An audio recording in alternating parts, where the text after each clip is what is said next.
दुनिया की सच्चाई कुछ और है, रिश्तों की सच्चाई कहीं दब गई है, तुम्हारी खुशियों की सच्चाई कहीं दब गई है। सबसे पहले सच को पहचानने की कोशिश करो कि जीवन का सच क्या है। अब आप ध्यान दीजिए, आदमी स्वाद के पीछे पागल है क्योंकि आकर्षण स्वाद का है, पर सेहत स्वाद वाली चीज में नहीं है। आदमी को लगता है आराम में सब कुछ है, लेकिन सारी शिथिलता और आलस्य, लापरवाही आराम में आकर ठहर गई। आदमी को लगता है कि समस्या से मुंह मोड़ लेने में सारा सुख है, इसलिए सारे नशे समस्या से मुंह मोड़ने के लिए प्रयोग किए जा रहे हैं। आदमी सोचता है मनोरंजन कर लेने में सब आनंद है, चैन मिल जाएगा, ध्यान बट जाएगा, लेकिन खुद को धोखा देने के लिए मनोरंजन हो रहा है।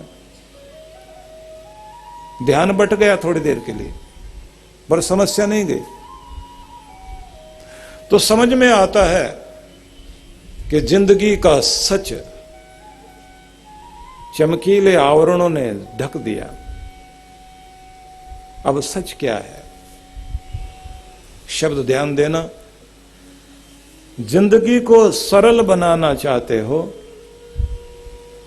तो कठिनाई की तरफ चलना शुरू कीजिए, और जिंदगी को मुश्किल में डालना चाहते हो तो आसानियों की तरफ भागना शुरू कीजिए।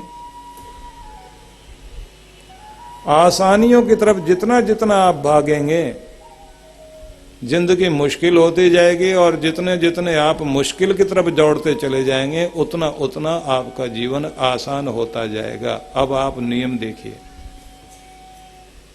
मुश्किल लगता है सुबह सुबह उठना, और आसान लगता है कि आराम से लेटे रहें। जिस समय सुबह सुबह हल्की सी ठंडक, मोटी चादर ओढ़कर आदमी सोए तो क्या आनंद, जो स्वर्ग में आनंद नहीं वो आपको बिस्तर में दिखाई देता है। उठने की इच्छा नहीं होती। लेकिन यदि आपने उस आराम को त्याग कर पार्क के 4 चक्कर काटे, सुबह प्राणायाम योगाभ्यास थोड़ी देर किया, तो जो आप सोचते थे कि आराम से लेटे रहें तो उसमें आराम है, तो आप कठिनाई की तरफ थोड़ी सी चले। परिणाम क्या हुआ? जो आप डॉक्टरों की पंक्ति में जाकर खड़े होते और न जाने कितने इंजेक्शन और कड़वी दवाइयों का सामना करना पड़ता, वो जिंदगी के आखिरी दौर तक आपने उसको दूर जाके खड़ा कर दिया, और आप आराम जिंदगी आराम वाली जीना शुरू कर दिया। क्योंकि कठिनाई की तरफ जाते ही आपकी जिंदगी आराम में आती है, और आराम की तरफ जाते ही जिंदगी कठिनाई की तरफ जाती है। जो बच्चे स्कूल से भाग रहे हैं, समस्या से भागना चाहते हैं, सारी जिंदगी मुश्किल में पड़ जाएगी। और जिन दिनों उन्होंने कठिनाई का सामना कर लिया और दुनिया की रंगीनियों की तरफ नहीं देखा, तो सारे जिंदगी भर उनके लिए आसानी हो जाएगी। इसलिए कठिनाइयों की तरफ चलिए कि जीवन आसान हो, आसानियों की तरफ मत भागिए, नहीं जिंदगी मुश्किल में पड़ जाएगी।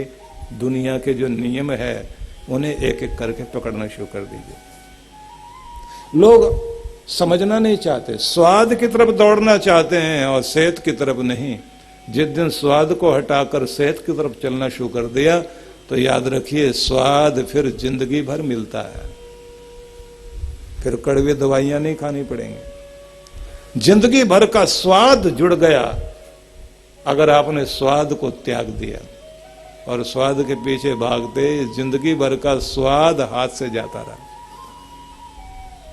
तो सच्चाई लोगों को दिखाई देती है। जैसे बोलते हैं ना, किसी ने पूछा कि जगह बताइए जहां लोग हर समय ही कटोरी हाथ में लेके खड़े रहते हैं। आप देखते हैं ना कि मंदिर कितना भी बड़ा हो, बड़े से बड़ी कारें आकर रुकेंगी, लेकिन 2 आदमी दिखाई देते हैं वहां, 2 तरह के। एक वो जो मंदिर के बाहर बैठ के भीख मांगता है, और एक वो जो मंदिर के अंदर जाके भीख मांगता है। कार से उतरकर आदमी अंदर जाता है तो मंदिर में भीख मांगता है, और एक वो जो कार की तरफ देख रहा है और कार की तरफ देखकर भीख मांग रहा है, वो मंदिर के बाहर बैठा। भीख दोनों ही मांग रहे हैं, एक भगवान से मांगता है, एक इंसान से मांगता है।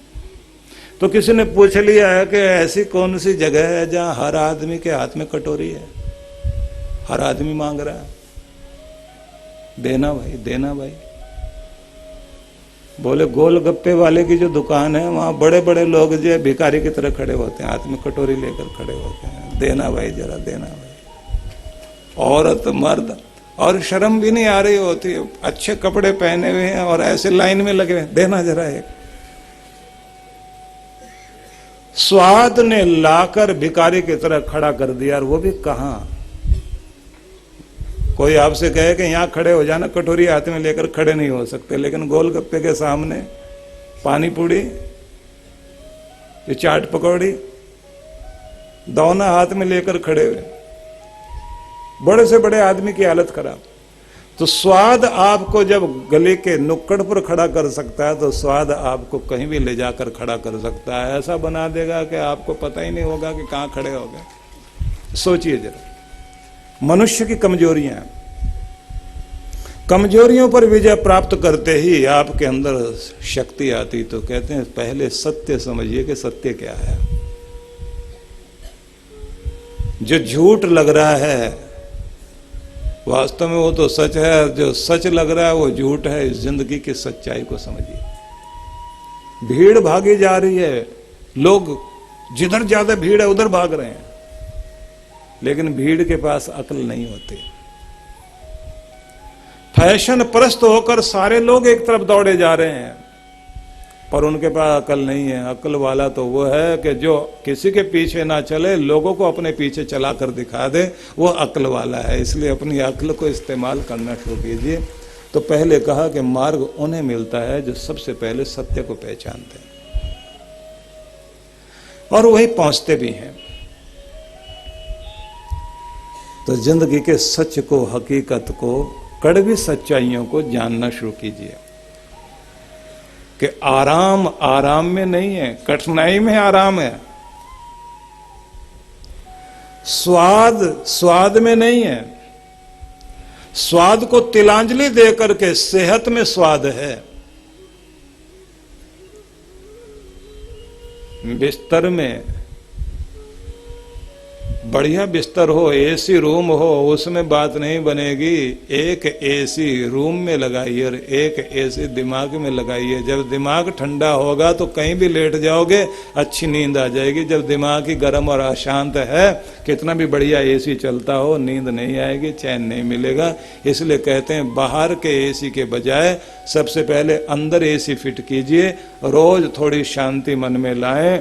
पैसा भले ही कम कमाएं, लेकिन शांति अधिक कमाना शुरू कर दीजिए, आपकी जिंदगी में खुशहाली आनी शुरू हो जाएगी। लेकिन हम कितनी अशांति अपनी जिंदगी में जोड़ते चले जा रहे हैं। आज का मनोवैज्ञानिक और मेडिकल साइंस इस बात को कह रही है कि 70% रोग केवल मात्र लगातार रहने वाले तनाव के कारण है। थोड़ी देर का तनाव आ जाए वो कोई बात नहीं है, तनाव का सामना करना सीखना चाहिए, तनाव लेना भी सीखना चाहिए, दर्द बर्दाश्त करना भी सीखना चाहिए। तनाव का सामना करने की शक्ति आपके अंदर आए, ये जरूरी है। एकदम इतने कोमल मत बने कि थोड़ी सी गर्मी, थोड़ा दबाव, थोड़ा तनाव आया और एकदम कुमला गए। लेकिन लगातार का तनाव जिंदगी में हो, 70% बीमारियां सिर्फ उसके कारण आती हैं।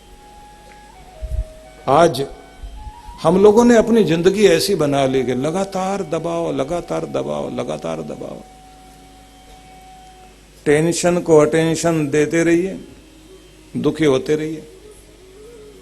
अच्छा हो कि आज से आप अगर धन कमा रहे हैं तो ये मानकर चलिए कि धन सिर्फ पैसा ही नहीं है, सेहत भी धन है, शांति भी धन है, और घर का प्रेम, बच्चों के साथ आपका प्रेम, आपके परिवार के साथ आपका प्रेम, उससे बड़ा कोई धन दुनिया में नहीं है। आप और धन कमाने के साथ साथ अपने घर का प्रेम भी कमाना शुरू करिए। और खुशियां छोटी छोटी बातों में जुड़ी हुई होती हैं। ये चीज मुझे मिल जाए मैं खुश हो जाऊंगा, ऐसा नहीं होता। खुश होना भी एक स्वभाव है, एक आदत है। बिना बात के भी आप खुश रह सकते हैं और कोई बात भी हो तब भी आप नहीं खुश हो पाते। अच्छा हो, मस्त रहें, खुश रहें, धन्यवादी बनकर जिए, भगवान को धन्यवाद देते हुए जिए। भगवान तेरी बहुत मेहरबानी, बहुत कृपा है, जो दिया जितना दिया कम नहीं दिया, तेरे देने में कभी कमी नहीं, मेरे संभालने में कमी है। जो भी तूने दिया मैं उसी के लिए तेरा धन्यवाद करता हूं। तेरा प्रसाद कम है या ज्यादा, प्रसाद तो प्रसाद ही होता है। मैं जितना भी मिलता है उसके लिए तेरा धन्यवाद करता जाऊं, कभी व्याकुल होकर न जियो। तो धन्यवादी बन जाइए। धन्यवादी बनेंगे तो जीवन की सच्चाई सामने आएगी। तो सबसे पहले कहा कि जीवन का मार्ग पहले सत्य से होकर गुजरेगा, कि जिंदगी की सच्चाई को समझें। सच्चाई ये भी है कि परिवार के लोग आपके लिए हैं, आप उनके लिए हैं, लेकिन किसी के साथ भी प्रेम तो जरूर रखें लेकिन मोह न रखें। जितना बड़ा मोह उतना ही छोड़ते समय दुख होगा और मौत रुलाने वाली बन जाएगी। मोह को आपने संभाल लिया और प्रेम को जगा लिया तो ये आपका प्रेम पूजा बन जाएगा, भक्ति बन जाएगा। अपने बच्चों को प्रेम जरूर करो, लेकिन ये बात सोचकर चलो कि प्रकृति ने नियम दिए हैं। जानवर का भी बच्चा बड़ा होता है तो जानवर को छोड़ के चला जाता है, लेकिन जानवर पीछे पीछे नहीं जाता उसके, कि अब तुम्हें पाला पोसा है तो अब बुढ़ापे में हमारी सेवा करो, हमारा ध्यान रखो, अब कहाँ जा रहे हो। पक्षी भी बच्चे को पालेगा, उसके बच्चे जो है उड़ के चले जाएंगे, लेकिन पीछे पीछे नहीं जाएगा, भैया मैंने तुम्हें पाला पोसा है, लायक बनाया है, अब हमारी सेवा करो ना। कोई पीछे नहीं जाता। आदमी है वो ये सोचता है कि बच्चे को पाला पोसा है, अब वो हमारी सेवा करे, हमारा ध्यान रखे। अब बच्चे तो ध्यान रखते नहीं, लेकिन बूढ़े के मन में मोह बहुत रहता है।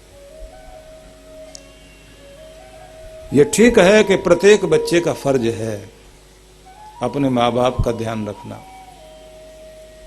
लेकिन मैं तो आप सबसे ये कहूंगा, सेवा मांगो नहीं, सेवा करने की हिम्मत पैदा करो।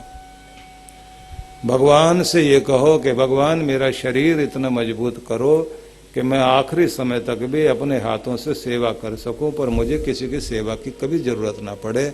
मैं देता हुआ जीऊं, मंगता बनकर ना जीऊं।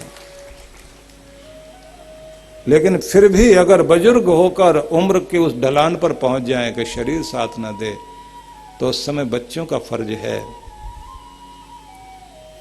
कि अपने माँ बाप को तकलीफ ना होने दें। मैं देखता हूं जो संपन्न घर हैं वो माँ बाप को एक अच्छे हॉस्पिटल में तो भेज देते हैं, लेकिन फोन से हालचाल पूछते रहते हैं, खुद नहीं जाएंगे हालचाल पूछने के लिए, पास बैठेंगे नहीं, नर्स को रख देंगे, कोई ना कोई सहयोगी आदमी चला जाएगा। और मैंने उन लोगों को देखा कि जिनकी सेवा हो रही है, नर्स समय पर आकर दवाई देती है, लेकिन उसके बाद वे बेचारे जीना नहीं चाहते।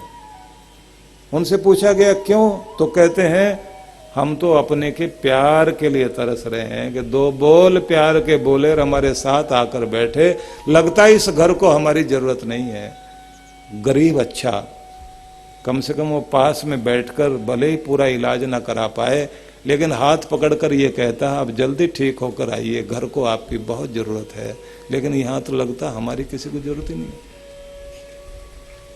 आप विचारिए कैसी जिंदगी हो गई।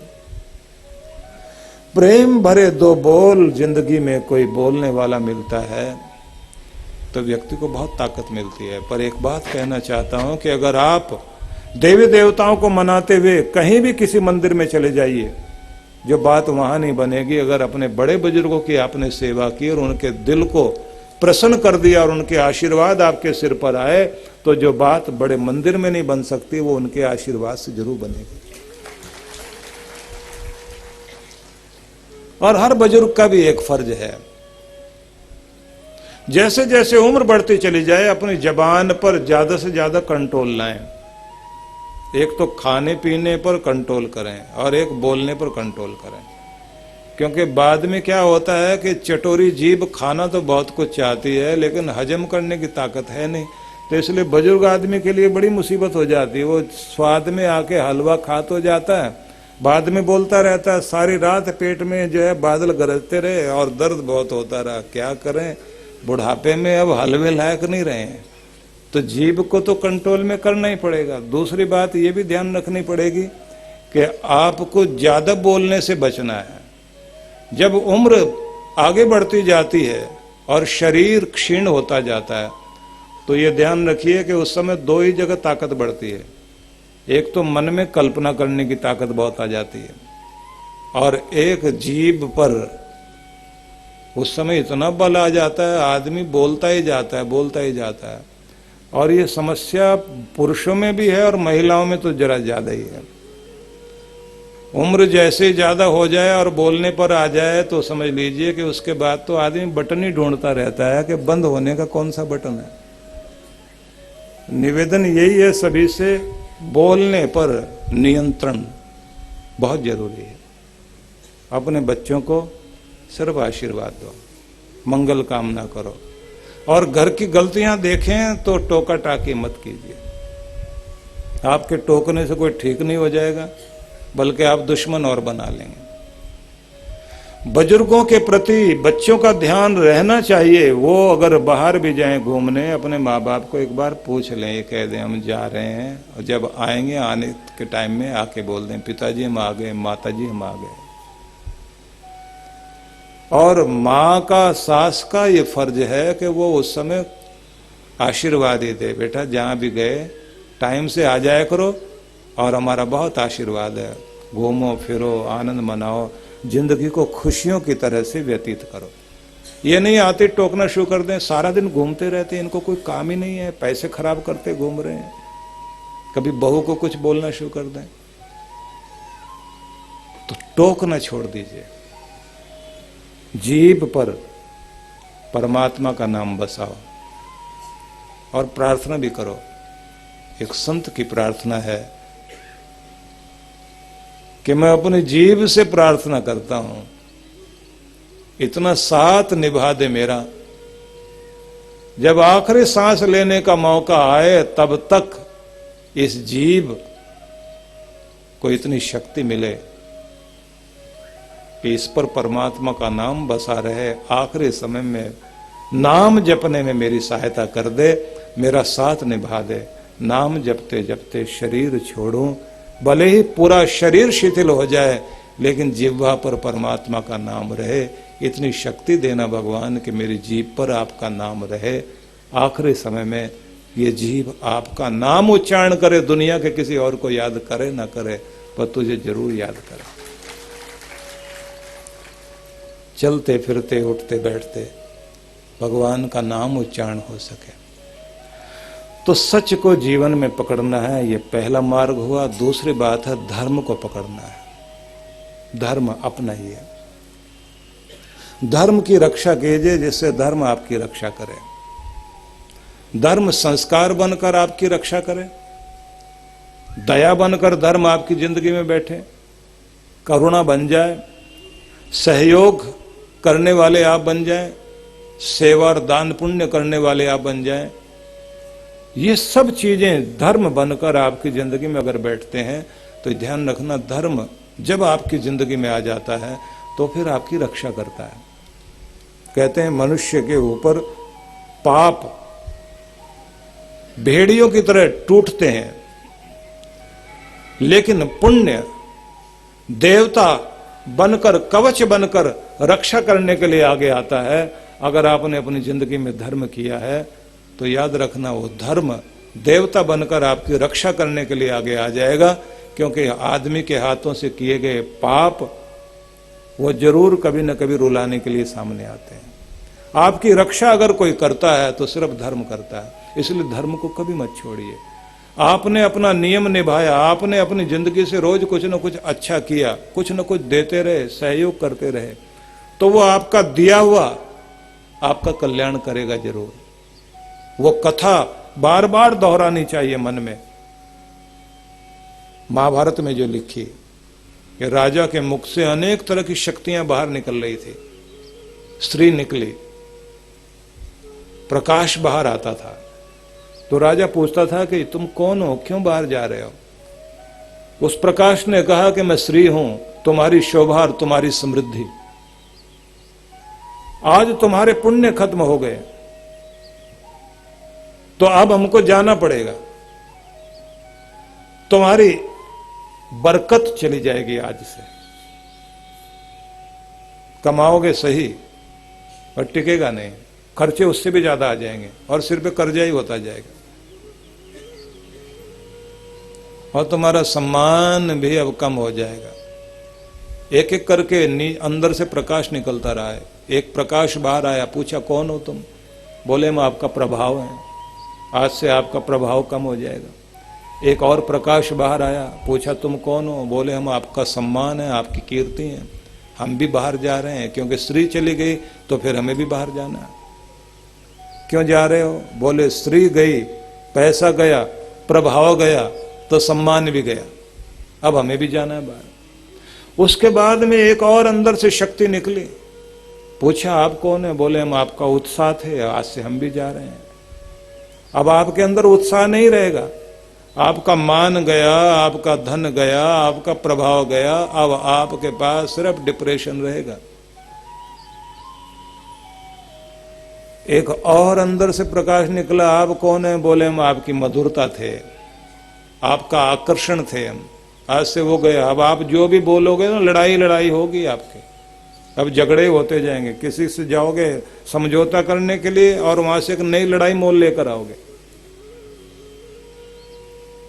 क्यों जा रहे हो? बोले आपकी स्त्री गई, आपका प्रभाव गया, आपका सम्मान गया, आपका उत्साह गया, तो अब हम भी जा रहे हैं। एक एक करके सब निकल रहे हैं बाहर। एक और शक्ति बाहर जा रही थी,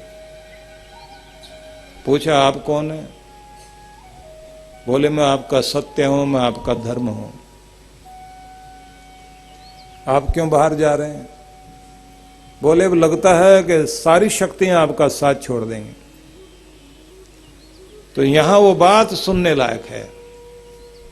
व्यास ऋषि ने जो वर्णन किया, उन्होंने वर्णन किया कि उसके बाद इस राजा ने कहा कि सब बाहर गए, मैंने किसी को रोका नहीं, लेकिन ये धर्म और सत्य मुझे छोड़कर जा रहा है, तो मैं इनसे एक बात पूछना चाहता हूं कि आप अगर जाना चाहते हैं जाएं, लेकिन जाओ तब अगर मैंने अपना नियम तोड़ा हो, कभी दया करना भूला हूं, गुरु के प्रति श्रद्धा रखने में कभी मेरी कमी आई हो, और भगवान के प्रति वंदन करने में कभी मैंने आलस्य किया हो। जब मैंने आज तक धर्म को नहीं छोड़ा, तो मैं जानना चाहता हूं धर्म मुझे क्यों छोड़ना चाहता है। जैसे राजा ने यह घोषणा की,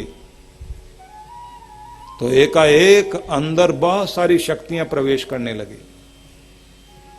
तो इन्होंने कहा कि अंदर क्यों आ रहे हो? बोले धर्म ने बोल दिया है कि इस आदमी ने कभी अपना नियम नहीं तोड़ा, इसके गुरु के प्रति वफादारी में कभी कमी नहीं आई, इसने हाथ से सेवा सहयोग हमेशा किया है, मतलब इसने धर्म का पालन हमेशा किया है। जब इसने धर्म को नहीं छोड़ा तो धर्म इसको नहीं छोड़ सकता, धर्म इसके पास रहेगा जरूर। और धर्म तो राजा है, जब राजा अंदर रहता है तो स्त्री भी रहती है, प्रभाव भी रहता है, उत्साह भी रहता है, बरकत भी रहती है, समृद्धि भी रहती है, सम्मान भी रहता है। सबको अंदर आना ही पड़ेगा, क्योंकि इसने धर्म नहीं छोड़ा तो धर्म इसको नहीं छोड़ सकता। तो अगर आप अपना नियम निभाते हैं, अपना धर्म का पालन करते हैं, तो ध्यान रखिए देवों की कृपा आपके साथ रहेगी जरूर। आपकी परीक्षा हो सकती है, आप परेशान हो सकते हैं, लेकिन ये ध्यान रखिए पराजित नहीं हो सकते। आप टूट कर गिर नहीं सकते। तो इसलिए अपने धर्म का पालन कीजिए। सत्य, धर्म, तीसरी चीज है पराक्रम। यही मार्ग है। पराक्रम है बहादुर बनकर, योद्धा बनकर लड़ना और समस्या का समाधान खोजना। समस्याओं से भागिए नहीं। अगर दुनिया में दुख है तो दुख का इलाज है, समस्या है तो समाधान भी है। प्रत्येक कार्य का कोई ना कोई कारण है, और कारण है तो उस कारण का कार्य भी होगा। काज और इफेक्ट, ये दोनों चीजें होती हैं। तो इसलिए निवेदन है सभी से,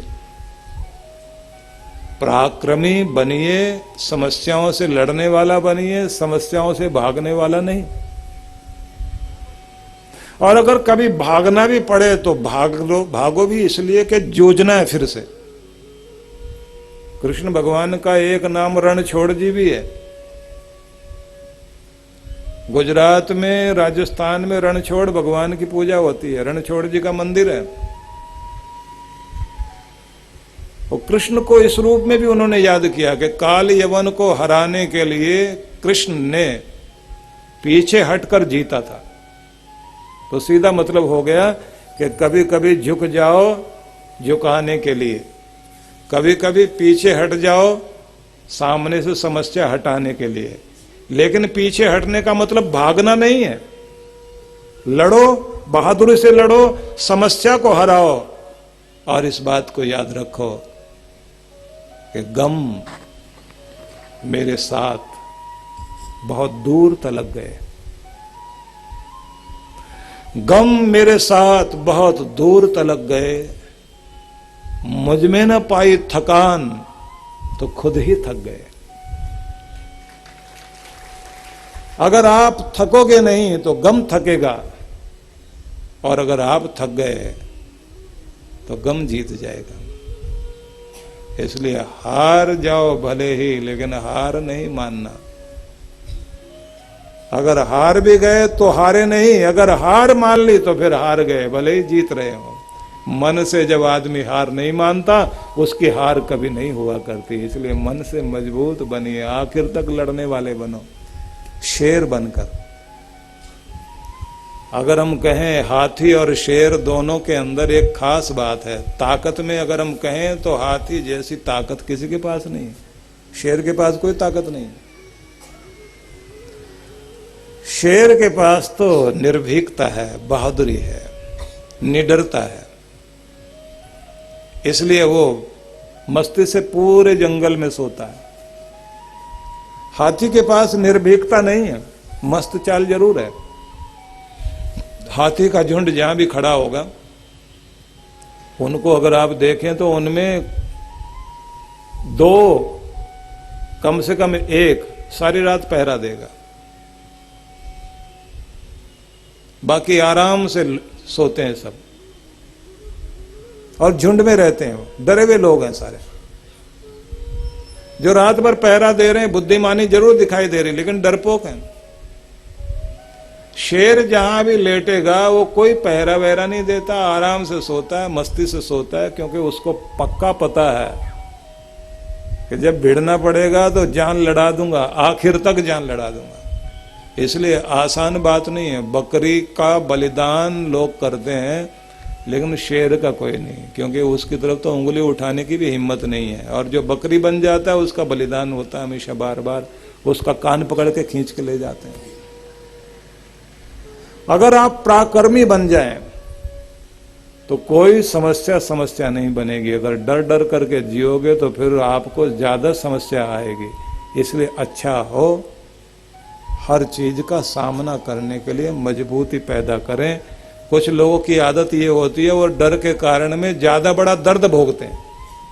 गांव में किसी को सजा दी गई, किसी ने गलती कर दी, पंचायत ने सजा दी कि या तो 100 प्याज खाओ या 50 जूते। तो आदमी जो है आसानी की तरफ भागने वाला था, उसने कहा भाई साहब ऐसा कीजिए, जूते वूते तो ठीक नहीं है, प्याज खिला दीजिए। और प्याज लेकर आए तो 10 प्याज खाने के बाद बोला इससे तो बहुत बुरी हालत होगी, इससे तो अच्छा जूते ही लगा लीजिए। जैसे 5 जूते लगे उसके बाद बोला नहीं प्याज लाइए, और हुआ ये कि उसने 100 प्याज भी पूरे कर लिए और 50 जूते भी पूरे कर लिए। समस्या से भागने वाले को डबल मार पड़ती है, ध्यान रखिए। और समस्या का सामना करने वाले को जो मार लग रही है वो मार भी मार नहीं रहती, प्रहार प्रहार नहीं रहता, उसको भी उपहार बनना पड़ता है। इसलिए अपने आप को अंदर से मजबूत करना सीखे। मजबूती मन से आती है, तन से कभी नहीं आती। मन में मजबूती है तो तन में भी मजबूती हो जाएगी, मन में मजबूती है तो घर में भी मजबूती हो जाएगी, मन में मजबूती है तो आपके साथ काम करने वालों में मजबूती आ जाएगी। अगर आपका मन ही कमजोर है तो आपके तन में भी कमजोरी आएगी और आपके साथ काम करने वाले लोग भी कायर और डरपोक हो जाएंगे। इसलिए खुद के मन को मजबूत करने के लिए पराक्रमी बने, निर्भय बने, योद्धा बने, बहादुरी को समझें। और याद रखिए, वीरता धीरे धीरे बढ़ती है। एक जीत आपको और वीर बनाती, दूसरी जीत और वीर बनाएगी। और अगर हार भी गए और मन में ये सोच लिया कि मैं बहुत बहादुरों की तरह लड़ा हूं, तो जीतोगे फिर आप। जिन लोगों ने सफलताएं प्राप्त की वो एक दिन में नहीं आ गए, लगातार कोशिश करते रहे। एडिसन जैसा साइंटिस्ट 600 बार हारा होगा, और जब पहली सफलता मिली, सफलता के बाद तो उसका ऐसा जोश बढ़ा। 2000 के लगभग आविष्कार दुनिया में उस व्यक्ति ने किए। आविष्कार पर आविष्कार होते गए और पेटेंट कराता गया। अपने समय का अमीर भी बना हुआ, क्योंकि वो मस्ती जो अंदर छाया करती है आदमी के, वो नशा बन जाता है। फिर सफलता का नशा हो जाता है। एक सफलता, फिर दूसरी, फिर तीसरी, फिर चौथी। तो आपको जीतने की आदत बनानी, हारने पर भी टूटना नहीं। और इसके लिए एक ढंग है। एक तो अंदर ये कहा करो, क्या फर्क पड़ता है अगर कुछ गलत हो भी गया, चोट लग भी गई, किसी ने कुछ बुरा बोल भी दिया, क्या फर्क पड़ता है? क्यों बात को इतना बड़ा बना रहे? सीधा सा नियम, छोटी से छोटी बात को भी बड़ा बना ले आदमी, छोटे से दर्द को भी बड़ा मानकर और दुखी होने लग जाए, तो देखने में कितना भी बड़ा आदमी है वो छोटा है। और बड़े से बड़े दर्द को भी छोटा गिनकर जो उसको भुला दे और आगे बढ़ना शुरू कर दे, वो देखने में कितना भी छोटा आदमी हो, वो सच में बड़ा हो जाता है। इसलिए बड़प्पन आपके विचारों में आता है, आपकी सोच में आता है।